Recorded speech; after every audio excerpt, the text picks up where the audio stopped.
All right, little badmanpress TV today. Badman Bear's in the place because Dubstep Panda couldn't make it today, and Badman Bear's been here a long time. Yeah, yeah, man. So we're gonna ask him some questions, and definitely got to get some thoughts. Just a few minutes up for badmanpress.com. Everybody out there, we love you, we love you, we love you. All right, Batman Bear, when did you come to San Francisco? Uh, I was in San Jose doing that .com thing for about 3 years. Hated it. Just no sense of community, no love, no friendship. Everyone was there to get paid. It's a really weird environment. And I'd come up here almost every weekend, hang out with my music friends, art friends, whatever. And it was just like, I realized that SF was the spot because if I was going to stay in California, I needed to be surrounded with people I love and the stuff that I love. So it was about 5 years ago now, I guess, and been in intermission ever since. Can't imagine even leaving that neighborhood. It's the spot.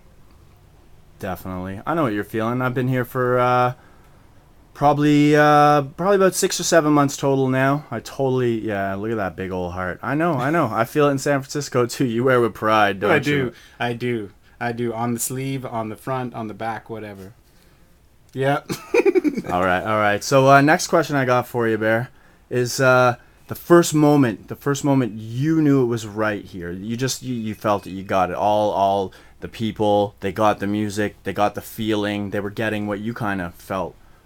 Oh, I mean, I think right from the get go. I mean, to be honest, I was a junglist from back in the day. Then drum and bass hit, and this will probably piss off some people, but when that tech step came through, I was just like machines and pots and pans. I wasn't down at all. So I went back to my roots: reggae, dub, hip hop, classical, folk, all that kind of stuff.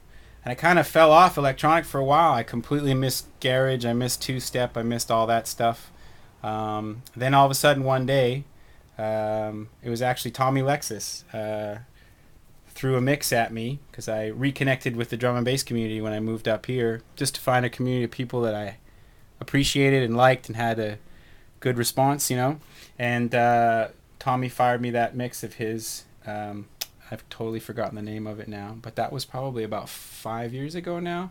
Damn. And I was hooked. I was hooked. It was a lot of the sort of what they were calling break step at the time, a lot of half step, a lot of really airy, spacious stuff, but mixed in with some really clashy stuff like Lexus does. He mixes it up pretty heavy. So, and then it was just reminding me of back in the day with the native tongues, man. Those are my balls.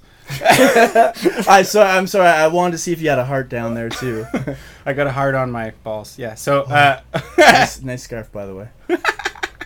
so yeah, I mean, it reminded me back in the days, man, with like native tongues. I remember the first De La Soul tape I ever bought on a whim, just because I liked the cover. Which one? 3 Feet High and Rising? Yeah. Fucking hell, dude. 3 Feet High and Rising and De La Soul's Dead Yeah. are the blueprints of what is going to be my debut album, my There you artist go. album. It is like, you could put it in. If you were like one of those, I know you're a bear, but remember the Teddy Ruxpin, it was Oh, another. hell yes. Yeah, if you could put it, dude, I put, my cousin had one, I put De La Soul's Dead in there, the thing would just move its mouth, and it'd be like, yo, this I could hear over and over and over.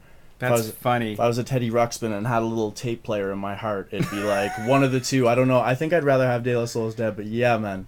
Kanakastanis know what's up with hip hop. Word. Yeah, I mean that was it. I mean, I remember my friend and I just sitting there pulling out the liner notes. Every single person they thanked, I was like, I'm buying this, I'm buying this, I'm buying this. This is in Fredericton, New Brunswick, bro. You know what I'm Yeah, talking about. yeah. East Coast maritime shit. I mean, I got the first Ghetto Boys album given to me on a cassette that looked like it had been like shit out by some dog or something from a cab driver who was like, oh, you like rap music. I mean, we didn't have access to anything. So anyway, the point being is like that's the level of excitement I got when I heard what Tommy passed on to me.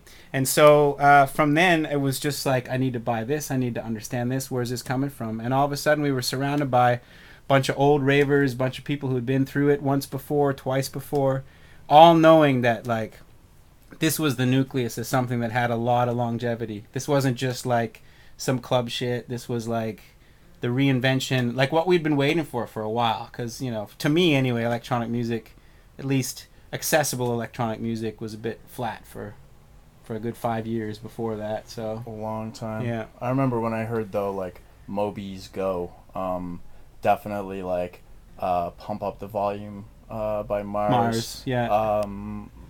Old Jazzy Jeff stuff where he do the instrumental stuff on his albums and shit. That kind of like, that showed me that there was something else to it as well. But it was definitely b-boy and fun at heart.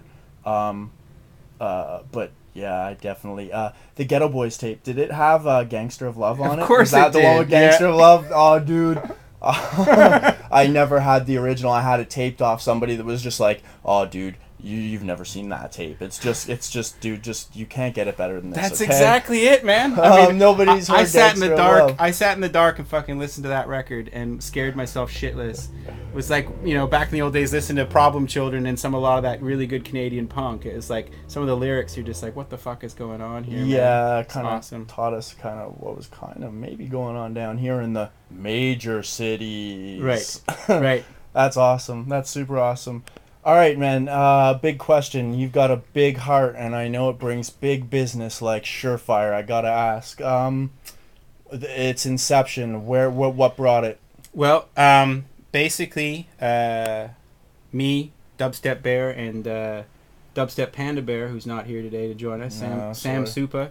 He and I both aligned on this sound and really felt that it was necessary to push it. We started throwing shows kind of without any affiliation in the beginning. Then I was involved with Pressing Issues Recordings, which is the Dubstep Forum's democratic record label. We threw a couple shows based on that. But really for me, it was when Dave Q came around from Dub War to do a show. He and I hung out and had lunch, had a really long talk, realized that we were very aligned philosophically, and we both wanted to see this music have a proper playing field, not risk, being a flash in the pan. So Surefire originally started as SF San Francisco, Surefire. It just kind of rolled off the tongue, and it was a very local thing. But I was helping a lot of artists come through and circulate their tours and stuff. Like you, I mean, that was 2 years ago, I guess. Now that we almost, did that. Almost man. 2 years. That's so it just happened. Like my mom would say, it's called the curse of the capable. Because I'll tell you, an agency, it's a shitty job, bro. But it was kids. It's not about the money. Exactly. Bottom line. You will not get the money like you think. It takes a lot of work. That's right. He's right. He is right. It takes a lot of work. And you really got to love what you're doing, because we're just barely paying our rents now. And we've been at this now for 3 years. Now we got an office in Berlin, office in London. We've got PR, publicity wing, getting into merchandising, stuff like that. Just sharing the love, man, Takes a lot of that, it I does. guess. Yes. You wear with pride, though, don't you, Bear? Yes, indeed. That's awesome. Sorry, kids. Beep. Little bit of hockey talk. Kids don't read mouse at home. What do you see with the music? It's burgeoning right now, worldwide, different styles, all that. Where do you see us going, 3 to 5 years? Where's this crazy mess gonna take us? I think that a lot of people are too heavily focused on what's happening right now. Some would say a diverging of sounds, which some people see as negative. I personally see as positive.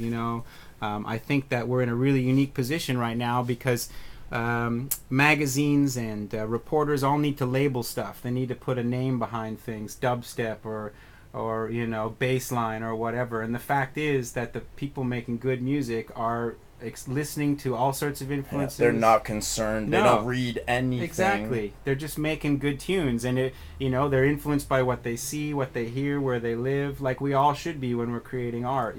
So yes, the corporations are going to pick up on some of the more accessible stuff, the stuff that makes the kids jump, and the kids are going to want to jump, and those parties are going to get huge.